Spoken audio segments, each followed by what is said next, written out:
దేవునికి స్తోత్రం. అందరికీ నా హృదయపూర్వక వందనాలు. Praise the lord. దేవుడు మిమ్మల్ని మీ కుటుంబాలను దీవించి ఆశీర్వదించును గాక. ఈరోజు దేవుడు మనందరి కొరకు తెలియపరుస్తున్న అద్భుతమైన చక్కటి వాక్య సందేశం మాటలు విందాం.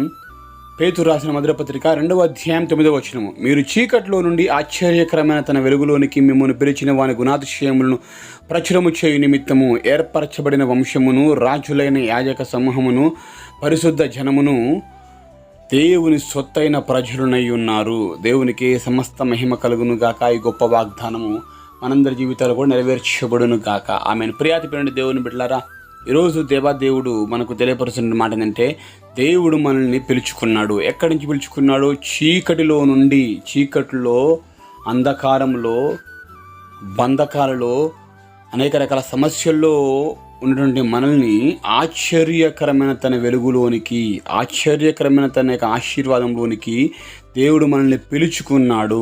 ఆయన గుణాతిశయంలో ప్రచురము చేయు నిమిత్తము మనల్ని పిలుచుకొని ఏం చేశాడు? ఏర్పరచబడిన వంశముగాను, రాజులైన యాజక సమూహముగాను, పరిశుద్ధ జనముగాను, దేవునికి సొత్తైన ప్రజలుగా దేవుడు చేసుకొని ఉన్నాడు.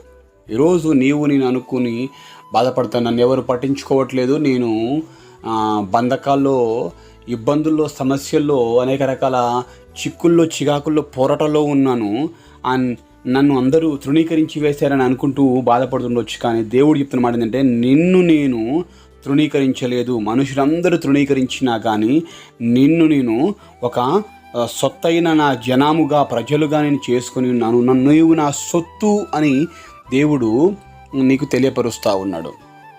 అనుకుంటుండొచ్చు, నేను ఎవరికి ఏమి కాను, అందరు నన్ను పరాయి వారిగా చూస్తున్నాడు నన్ను అని బాధపడుతుండొచ్చు. కానీ దేవుడు చెప్తున్నాడు, నీవు నా సొత్తు, నా కుమారుడా. అందరూ నిన్ను వెలివేసినట్టుగా చూడవచ్చేమో, కానీ దేవుడు అంటున్నాడు, నువ్వు ఒకరు చీకట్లో ఉన్నవా, బాధల్లో ఉన్నవా, కష్టంలో ఉన్నవా, అంధకారంలో ఉన్నవా, ఇబ్బందుల్లో ఉన్నవా, అయితే నేను నిన్ను పిలుచుకుంటాను, నిన్ను ఏర్పరచుకున్నాను. నేను ఎవరిగా నేను చేసుకుంటానంటే, ఏర్పరచబడిన వంశము, ఒక చూజన్ జనరేషన్గా, అంటే ఒక అద్భుతమైనటువంటి వంశావళిగా దేవుడిని చేయబోతా ఉన్నాడు.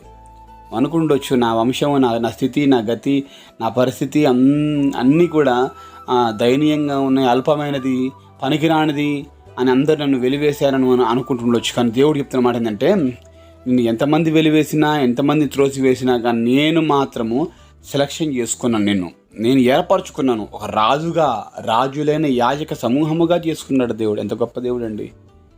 అనుకోవచ్చు, నా బ్రతికింతే ఇక అయిపోయింది అని అనుకుంటూ బాధపడుతుండొచ్చు. కానీ దేవుడు ఆశ్చర్యంగా పిలుచుకున్నాడండి. ఆశ్చర్యకరుడిది ఆయన ఆశ్చర్యకరుడు. నా జీవితాలు ఎంత ఘోరమైన స్థితిలో ఉన్నప్పటికీ కూడా దేవుడు అంటున్నాడు, అందరు నిన్ను ఒక వేస్ట్ క్యాండిడేట్గా, నిన్ను ఒక పనికిరాని వ్యక్తిగా చూస్తుండొచ్చు. కానీ నిన్ను అంటున్నాను, పరిశుద్ధ జనముగా చేసుకున్నాను. వీళ్ళు ఒక చిన్న పొరపాటు, ఒక పాపం, తప్పును బట్టి అందరూ అంటారు, వీడు తప్పు చేశాడు, పాపం చేశాడు, పొరపాటు చేశాడు, వీడు పనికిరాడు దేనికి, వీడు వేస్ట్, ఇంతే యూజ్లెస్ ఫెల్లో అని చెప్పేసి నిన్ను ప్రక్కన పెట్టొచ్చేమో. కానీ దేవుడు అంటున్నాడు, అందరిని యూజ్లెస్ ఫెల్లో అన్నగా నేను యూజ్ చేసుకుని నిన్ను నిలబెట్టుకుంటాను, పరిశుద్ధపరుచుకున్నాను నిన్ను, నా పరిశుద్ధమైన జనము నువ్వు. ఎంత గొప్ప దేవుడు అండి. అందరు వేస్ట్ అనొచ్చు, కానీ దేవుడు మాత్రం వేస్ట్ అన్నాడట. ఎంత ప్రేమమయుడు మన దేవుడు. ఈరోజు నీకు ధైర్యం చెప్పడానికే, ధైర్యపరచడానికే ఈ మాటలు దేవుడు నీకు వినిపింపజేస్తూ ఉన్నాడు. నువ్వు సొత్తైన ప్రజలుగా చేసుకోండి. సొత్తు అనగా విలువైనటువంటి ఆభరణాలను ఎలా దాచుకుంటావు? సరిగ్గా మంచిగా అల్మారాలో, బీరువాలో, లేదా మంచి ఆ బ్యాంక్ లాకర్స్లో దాచుకొని భద్రంగా ఉంచుకున్నట్టుగానే నా దేవుడు ఆ విధంగా చేస్తా అంటున్నాడు. సొత్తుగా చేసుకుంటున్నాడు.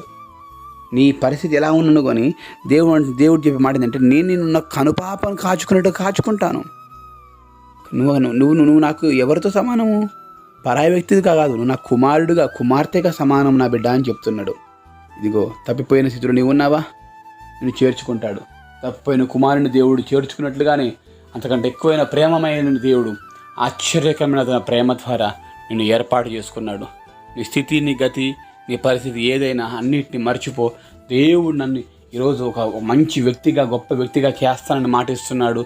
నన్ను ఒక చూజన్ జనరేషన్గా ఏర్పాటు చేసుకున్నాడని చెప్పేసి ఓ ధైర్యంతో ఈ వాగ్దానాన్ని నమ్మి ప్రార్థన చేసుకుని తద్వారా నీ జీవితంలో గొప్ప మేలు ఆశీస్సులు పొందగలుగుతావు. ప్రార్థన చేసుకుందాం. ప్రార్థన. మహాగణుడా, పరిశుద్ధుల, ప్రేమ గల తండ్రి, వందనాలు స్తోత్రులు. అద్భుతమైన చక్కటి వాక్య సందేశం మీరు మాకు తెలియపరిచారయ్యా. వందనాలయ్యా. నిజముగా మనుషులందరూ మమ్మల్ని పరాయి వ్యక్తిగా, అయ్యా పనికిరాని వ్యక్తిగా చూడవచ్చు, కానీ నీవైతే మమ్మల్ని తండ్రి అయ్యా ఏర్పాటు చేసుకున్న జనముగా, పరిశుద్ధ జనముగా, అయ్యా నీ సొత్తైన ప్రజలుగా మమ్మల్ని ఏర్పాటు చేసుకున్నావయ్యా.